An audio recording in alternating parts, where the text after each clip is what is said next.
Next comment. Someone on a website tried to criticize Ellen G. White for plagiarism. Yeah, because she did. Amen. But anyway, let's continue reading. But on the AdventisAffirm.org website, it says that Paul cited quotes from pagan philosopher Yes, thank you. I can't believe I just lost that pronunciation. In Acts chapter 17, verse 28. Is that true? So it is true that Paul did quote a pagan philosopher at Acts chapter 17, verse 28. But in answer to this, to help this sister, is this. First of all, the site is written by a guy named William Fagel. I hope I'm pronouncing his last name right, okay? So I hope he doesn't get mad at me. But William Fagel, he believes Ellen G. White did not plagiarize more than John Wesley, 19th century preachers, or the apostles. He thinks that all these people did the same thing. So first of all, it is false to use preachers who did not give us the inspired words of God. So he used examples like John Wesley and 19th century preachers. So because they were using so many quotes in their preaching, Ellen G. White, who was approximately on that time period, it was natural for her to do the same thing too. So that's the argument. But the thing is this, is that they believe that Ellen G. White, what she gave, were direct prophecies from God, see? Direct prophecies, inspired words of God. So they use a poor example of using preachers who did not give us the inspired words of God. If they were, then that would be a problem then, you see that? That would be a problem. It is a fact that preachers would borrow from each other for their sermons and teachings. Isn't that normal? Yep. Yeah, even I do, all right? A lot of these teachings that I teach, it's not some kind of new cultic teaching, actually. A lot of it was borrowed from other Bible believers that I have learned from. Mostly Dr. Peter S. Ruckman. Other people are included as well. So that's just a fact. But if we're talking about the inspired words of God, this is something directly from God, see? And then you found out that those inspired words of God were already told by some secular human, then that should be something to worry about, shouldn't it?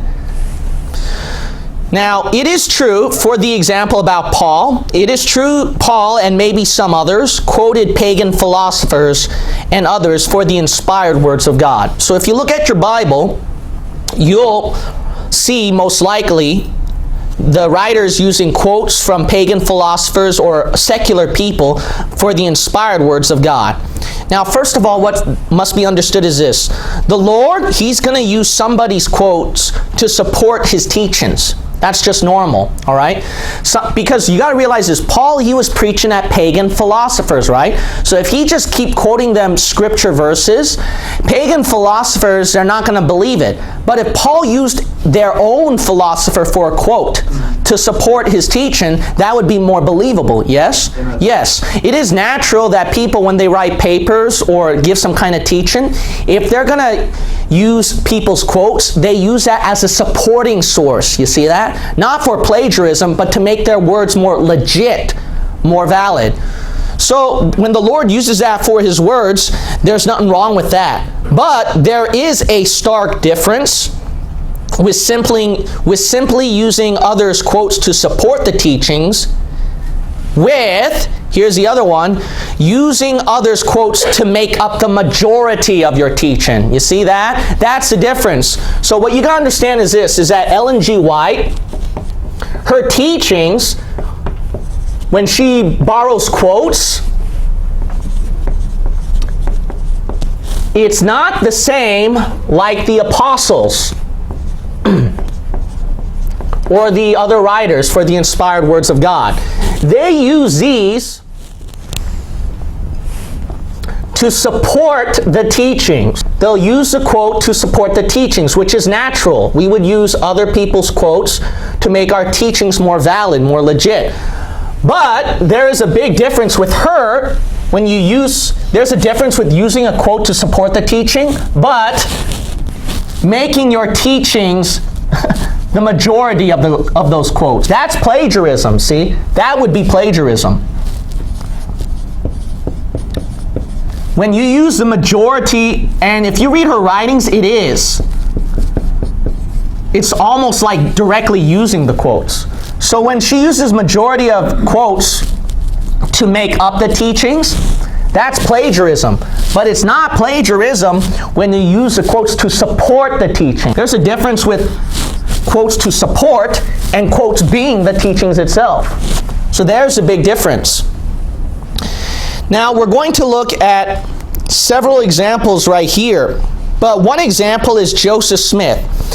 Joseph Smith, would Seventh-day Adventists consider him to be a prophet? No, they would not consider Joseph Smith, the Mormon, to be the prophet.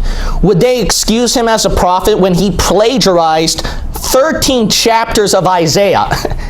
He plagiarized it as if it was his own prophecy in his book of 2nd Nephi.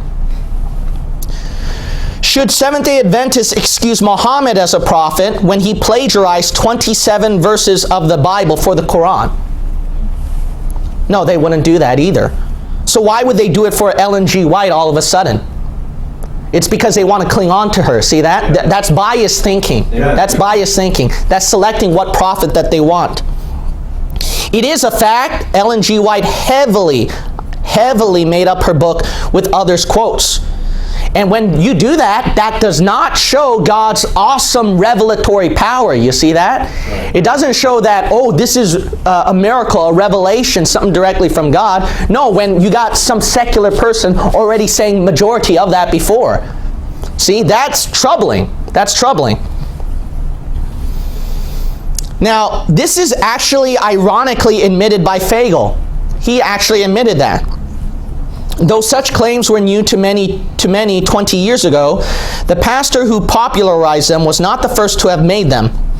Just a few years before, in the 1970s, an Adventist historian, so this guy is a historian on Seventh-day Adventists, okay, had written a book examining Mrs. White's involvement in health concerns. He concluded, among other things, that her health counsels were not new or unique.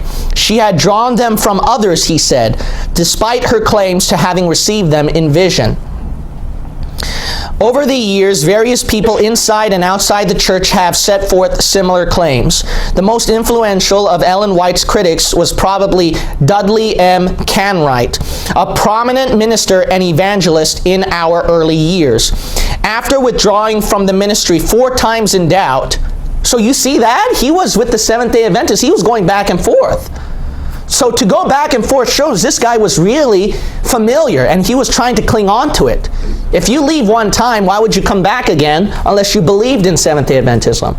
So these people who expose Ellen G. White, these guys are legit people, you gotta understand. This is something to not take for invalid. Let's keep reading right here. After withdrawing from the ministry 4 times in doubt and discouragement and coming back each time, Canwright finally left the ministry and the church in 1887. In 1889, he published a book against Seventh-day Adventist teaching, and in 1919, the year of his own death, and 44 years after hers, his book against Mrs. White was published. Prominent among his accusations was that Mrs. White had copied the work of others. But interest in this issue even predates Canwright's claim. Really, in the Review and Herald of October 8, 1867, Mrs. White responded to the question, "Did you receive your views upon health reform before visiting the Health Institute at Dansville, New York, or before you had read works on the subject?" You know what she replied? Mrs. White replied that she had indeed received her visions first, but the question implied the other possibility that the source of her instruction may have been human rather than divine. Admitted by William Fagel himself, who defended her. Ellen G. White, Prophet or Plagiarist, that's the title of the article, Spring 2001, Volume 15, Number 1.